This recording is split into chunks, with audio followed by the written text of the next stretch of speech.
So WPA, that is wireless protected access 2. So it was started in 2006 and it was officially superseded by WPA 2.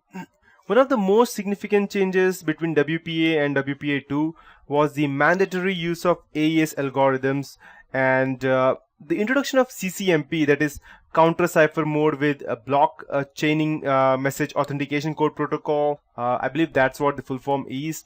So it was a replacement for TKIP, which was still preserved in WPA as a fallback system and for interoperability with WPA.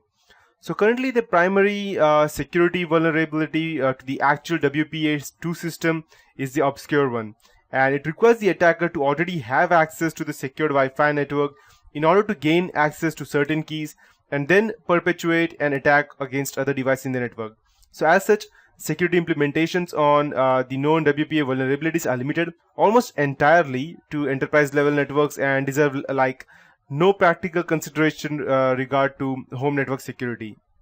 But unfortunately, the same vulnerability that is the biggest hole into the WPA armor, the attack vector through Wi-Fi protected setup, that's WPS, remains in the modern WPA2 capable access points.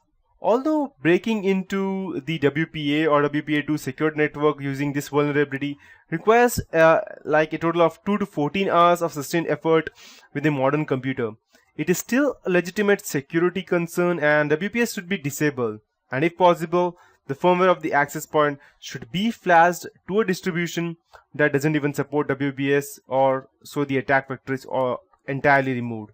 So Wi-Fi security history, now you know what it's like. So now what?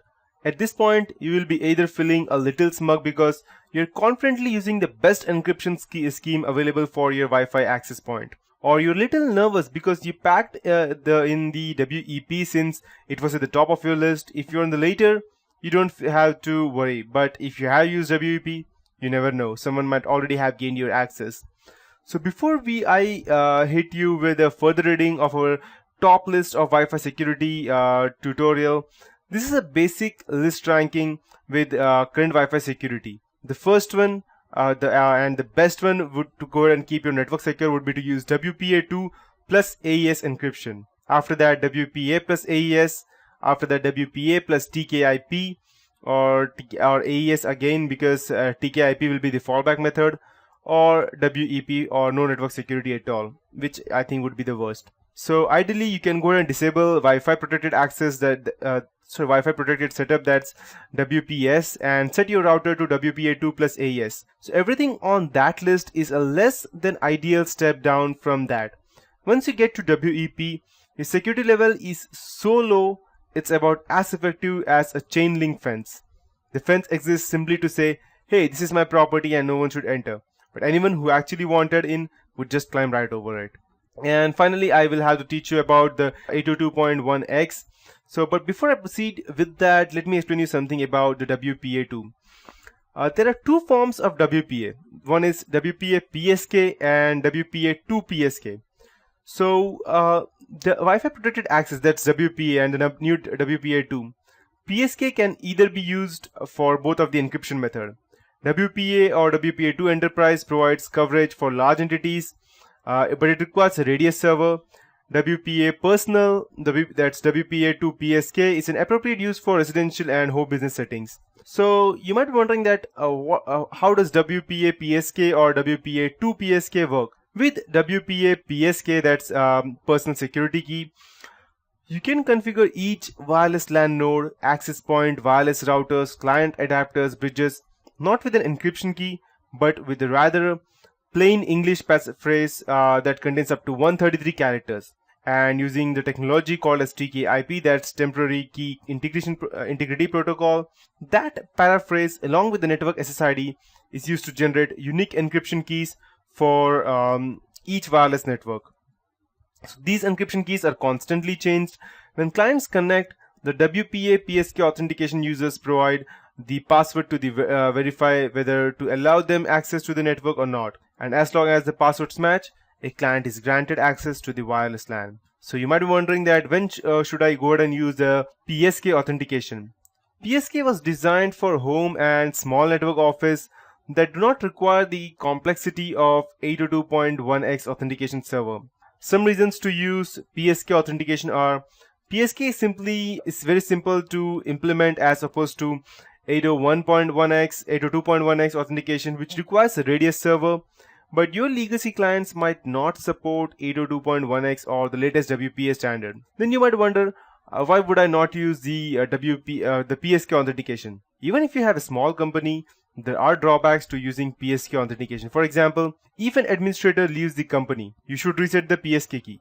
This can become quite tiresome and it will be skipped, obviously, because you will not go ahead and actually go ahead and change the keys every day, because you will actually get fed up one or the later point of time, and because you need to go ahead and reconfigure. Let me give an example. You are here to go ahead and learn this tutorial today about wireless hacking. But you might be wondering that, okay, this is just, you can say, as PowerPoint presentation that I'm teaching you right now, and you don't actually have anything to learn like actual hacking. But the thing is, in order for you to know how exactly wireless hacking works, you need to know what are the encryption and decryption protocols are and how exactly they work. Else, you will be similar to the administrator who just goes ahead and keeps his password as abcd@123, thinking that he has a total of 8 characters which are different, and he may probably keep A as capital and D as capital, and he will think that he has a good security because he has capital letters, small case lowercase letters, and different characters and numerics as well. But no, that is one of the most easiest to crack. Similarly, just going ahead and cracking a Wi-Fi is not. So if sometime later on, if someone gains access to your Wi-Fi, you will know that he's not a noob, because people who are new to hacking cannot go ahead and crack a Wi-Fi, or not as even a single noob can go ahead and crack a Wi-Fi password, especially WPA or WPA2, because it requires intense knowledge about how the encryption and decryption protocols works. So coming back to our point, if an administrator leaves the company, you should reset the PSK key, and this may be skipped by a lot of administrators. If one user is compromised, even if one, then all the users can be hacked. PSK cannot perform machine authentication the way that IEEE 802.1x authentication them. Keys tend to become old because they are not dynamically created for users upon login, nor are the keys rotated frequently. You must remember to change the keys and create keys long enough to be a challenge to hackers, or to be much irritable for people to go ahead and change them every now and then. So if you want me to be more precise, a proper way of creating a key is something like would be typing A8GHIP0. No, not this won't suffice.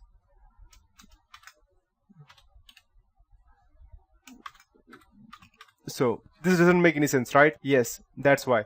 And this should be how your password should look like. Any random set of numbers, but you should make sure that you don't have any kind of specific word that can make sense, because if that does, then it will make 99% more sense to the computer and it will be able to crack your password. So to be more precise, this is how your password should look like. And this I don't think that these people can go ahead and crack these kinds of password, but still there's another way that is called social engineering, which you already know. And PSK is subject to brute force key space search attacks and dictionary attacks. And one more thing you can do is, let's say for example, you just go ahead and type random passwords like this, and this is an example. And one more thing, instead of just keeping these, you can also go ahead and type a space. Yes, space also tends to be a password. And normally people go ahead and keep the space at the start or at the in between, but no one actually goes ahead and thinks of space in the end. You can have multiple spaces in the end, and you can type something like, not ASD because it's quite easy to understand, so this. And if you have this password in WPA2, I can guarantee you with anything that no one will be able to crack, except until it is social engineering. Even I think you won't be able to remember this password yourself, no matter how much times you go and actually try to remember them. Just a quote. So WPA2 PSK uses a more advanced encryption type. Additional processing power is required to keep the network functioning at full speed, and wireless networks that use legacy hardware for access point and routers can suffer speed reductions when using WPA2 personal instead of WPA, sorry. And especially when several users are connected or large amount of data is moving through the network. Because WPA2 personal or PSK is a new standard, firmware upgrades can also be required for some hardware. Normally you won't be requiring that, but still it is much better than WPA exclusively. How is WPA encryption different from WPA PSK, you might be wondering? The primary difference between WPA and WPA2 PSK are the encryption ciphers used to secure the network. WPA can use only the encryption cipher, that's TKIP, whereas WPA2 PSK can use TKIP. But because TKIP security keys are less secure, WPA2 protocol usually uses the AES encryption method. And AES uses a much more advanced encryption algorithm that cannot be defeated by tools that overcome the TKIP security, and making it a much more secure encryption method.